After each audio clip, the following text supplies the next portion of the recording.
Bonjour, dans cette vidéo nous allons faire du calcul littéral et plus particulièrement de la distributivité double. Alors, pour commencer un peu de français, comme pour la vidéo sur la distributivité simple. Alors, je prends cette phrase, Anna et Baptiste font du canoë et de la danse.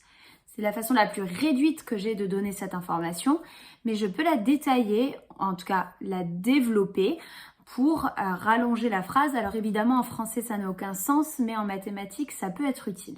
Alors, Anna fait du canoë et de la danse et Baptiste fait du canoë et de la danse. C'est exactement la même phrase en beaucoup plus longue, beaucoup plus détaillée, et je peux encore aller au stade suivant.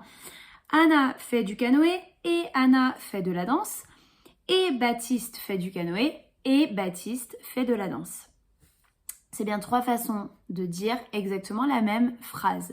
La plus courte en haut jusqu'à la plus longue en bas, mais j'ai pas plus d'informations ni dans l'une ni dans l'autre. Je vais maintenant traduire ces phrases par un calcul. Alors, Anna et Baptiste, on est d'accord qu'ils forment un groupe dans ma première phrase. Donc je vais mettre ça entre parenthèses. Le « et », c'est bien une addition, vu que je rajoute quelqu'un. Et je vais écrire le A pour Anna, le B pour Baptiste. Mon verbe, comme dans la vidéo précédente, je vais le remplacer par une multiplication. Donc, ils font. Et ils font quoi? Plusieurs activités. C'est bien un groupe, toutes les activités qu'ils font. Donc, je mets des parenthèses. Il y a du canoë et de la danse. Donc, je mets toujours mon plus pour le « et » vu que je rajoute une activité. Et voilà, j'ai traduit ma première phrase. Je vais maintenant traduire la deuxième phrase.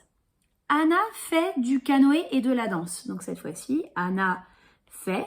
Elle fait quoi? Plusieurs choses. Donc je mets des parenthèses. Du canoë et de la danse. Et j'ai une deuxième partie à ma phrase. Et Baptiste fait du canoë et de la danse lui aussi. Canoë et danse. Et j'ai bien traduit ma deuxième phrase. Je vais traduire maintenant la troisième phrase. J'insiste, ça veut toujours encore dire la même chose. On y va. Anna fait du canoë et Anna fait de la danse et Baptiste fait du canoë et Baptiste fait de la danse. Autrement dit, si je récapitule tout ça, ma première phrase c'était Anna et Baptiste font du canoë et de la danse et j'arrive à Anna fait du canoë et Anna fait de la danse et Baptiste fait du canoë et Baptiste fait de la danse. Alors maintenant on va formaliser un petit peu tout ça, mais juste avant on va aller regarder un petit peu de géométrie pour voir si on a le même type de résultat. Alors vous avez vu que j'ai dessiné un grand rectangle que j'ai coupé en 4 petits rectangles. Alors je vais indiquer des longueurs sur mes rectangles. Le côté là, je vais dire qu'il mesure petit a, petit b, petit c et petit d. Et je vais calculer l'aire de mon rectangle. L'aire du rectangle, c'est longueur fois largeur. La longueur, c'est a plus b. La largeur, c'est c plus d. Normalement, jusque-là, tout le monde est d'accord. La longueur, c'est bien tout ça. Et la largeur, c'est bien tout ça. Et je me rends compte que j'ai quelque chose de très similaire à tout à l'heure. La partie ici, c'est exactement la même que celle que je viens d'écrire. Bon, pour calculer l'aire de mon rectangle, je peux aussi additionner l'aire de la partie 1, 2, 3 et 4 ensemble. C'est chacun des petits rectangles, donc pour chacun, je peux utiliser la formule longueur fois largeur. Donc pour mon rectangle 1, la longueur c'est A fois la largeur c'est C. Le rectangle 2, la longueur c'est B, la largeur c'est C. Le troisième, ça va nous donner A fois D. Et le quatrième, ça va nous donner B fois D. Et dans cette dernière partie, j'ai exactement la même chose que ce que j'avais ici. Sauf que j'ai pas les informations dans le même ordre. Le A fois D et le B fois C, ils sont inversés de place. Mais peu importe dans quel ordre je donne les informations. Formalisons tout ça. Propriété, soit A, B et C et D, des nombres. Alors, dans ce cas, on peut écrire que A plus B fois C plus D est égal à AC plus AD plus BC plus BD. Vous remarquez que je n'ai pas écrit les signes fois pour pas surcharger la formule cette fois-ci. D'accord? Donc j'insiste, hein, entre deux lettres ou entre deux parenthèses, s'il n'y a rien d'écrit, c'est forcément une multiplication. Alors on a vérifié ça par le français, par la géométrie, on va aller regarder un petit peu par le calcul. Et pour ça, je fais une petite parenthèse, je vais vous parler de la multiplication à l'anglaise. Alors je ne sais pas si c'est vraiment ce qu'ils font en Angleterre, mais en tout cas c'est comme ça que ça s'appelle. 56 fois 87. On est d'accord que je peux dire que c'est 50 plus 6 fois 80 plus 7. Et vous reconnaissez la forme de mes deux parenthèses avec les deux additions qui se multiplient après ensemble. Eh bien, je vais dire que mon tableau, c'est un tableau de multiplication, que je dois faire 50 plus 6 fois 80 plus 7. Évidemment, je peux inverser, mettre 50 et 6 en colonne ici et 80 et 7 ici en ligne. Ça n'a aucune espèce d'importance, ça va faire une symétrie du tableau, mais ça ne change rien. Et dans chaque case, je vais faire le calcul qui est indiqué. Donc dans cette case-là, je dois faire 80 fois 50, 8 fois 5, 40, et il y a le 0 de 80 et de 50. Dans la case-là, je dois faire 80 fois 6, 8 fois 6, ça fait 48, et je rajoute le 0 de 80. Dans cette case-ci, je dois faire 7 fois 50, 7 fois 5, 35, et il y a le 0 de 50. Et enfin, dans la dernière case, 6 fois 7, 42. Puisque j'ai décomposé ma multiplication par deux additions, je vais recomposer le résultat en additionnant tous les résultats ici. Donc 4000 plus 480 plus 350 plus 42. Dans les unités, ça fait 2. Dans les dizaines, 8 plus 4, 12 plus 5, 17.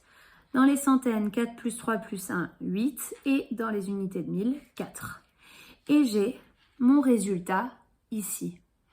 Alors peut-être que vous vous dites que ça ne sert à rien, vous savez déjà poser les multiplications et ce n'est pas du tout le but de ce cours. Mais en fait, ça fonctionne aussi avec le calcul littéral. Alors, allons vérifier notre formule. A plus B. De ce fait, je peux les écrire ici. Je dis que je vais multiplier avec C plus D. Bon ben, C fois A, ça fait AC ou CA, peu importe, mais généralement, on met les lettres dans l'ordre de l'alphabet. C fois B, BC, A fois D, AD, et B fois C, BD. Et si j'additionne tous les nombres qui sont là, que je ne connais pas encore ici puisque c'est de la théorie, je retombe bien sur mon égalité qui est ici. On a AC, BC, AD et BD. Allons sur les exemples. 7x plus 4 fois 8x moins 2. J'utilise mon tableau. 7x plus 4 fois 8x, et attention, j'écris pas 2 mais bien moins 2, puisque 8x moins 2, c'est pareil que 8x plus le nombre moins 2. Ça, vous avez vu en 5e normalement. Je multiplie. 8 fois 7, 56, et x fois x, x carré. 8 fois 4, 32, et il y a le x. Moins 2 fois 7x, ça fait moins 14x. Et moins 2 fois 4, moins 8. Il ne reste plus qu'à additionner tous les résultats ici, en n'oubliant pas que je ne peux additionner ensemble que des nombres de la même nature. Autrement dit, le x carré et le moins 8 sont tout seuls et je ne peux finalement additionner que moins 32, moins 14. Donc on y va. 56x carré reste tout seul. 32x moins 14x, ça fait plus 18x. Et moins 8 qui est tout seul. Évidemment, vous pouvez aussi utiliser les méthodes précédentes et peut-être quelque chose que vous avez appris en 4e, à dire que 7x va multiplier 8x, 7x va multiplier moins 2 et pareil avec 4. Ça fonctionne, mais il y a souvent plus d'erreurs de signes. On continue. 2 exemples. Pour terminer, je vous propose de mettre pause et de regarder la correction juste après. Alors, 6x moins 4, 3x plus 5, 3x fois 6x, 18x carré, moins 4 fois 3x, moins 12x. 6 fois 5x, 30x. 5 moins 20. Si j'additionne tout, ça me donne 18x carré. 30 moins 12, ça fait 18. X est moins 20. Et enfin, le C, 2x moins 7, 3x moins 4, ça nous donne 6x carré, moins 21x, moins 8x et plus 28. Je calcule ce que je peux, donc les deux là, moins 21, moins 8, ça nous fait moins 29x et plus 28. Voilà, à vous de vous entraîner maintenant.